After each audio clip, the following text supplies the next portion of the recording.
Šampiona metliške črnine PTP je pridelala družina Plut iz Drašičev, šampiona belokranjca PTP pa si je prislužila klet Malnarič Nampelj iz Semiča.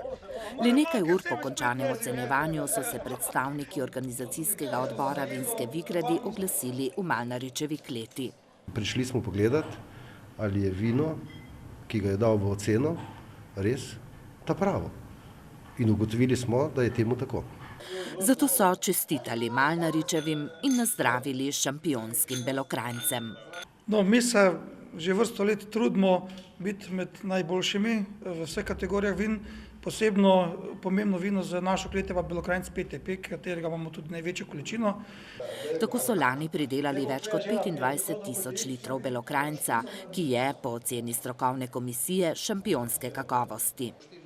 Kontrolo so uspešno prestali tudi Plutovi iz Drašičev, ki obdelujejo 18.000 trt in imajo v kleti 5.000 litrov metliške črnine. Znal sem, da je dobra, pole pa sam in nisem. Vsi so mi rekli, da kjer so jo pili, da take leto še niso pili. Pole si pa se eno presenečenje, ko dobiš eno tako. Člani 3 strokovnih komisij so sicer ocenili 364 vzorcev vin, nekaj tudi starejših letnikov.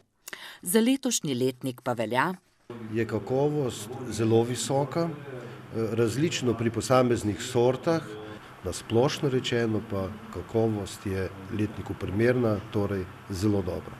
Potrebujejo sicer še malo zorenja, pravi Pezdirc, kar pomeni, da bodo čez nekaj mesecev še boljša.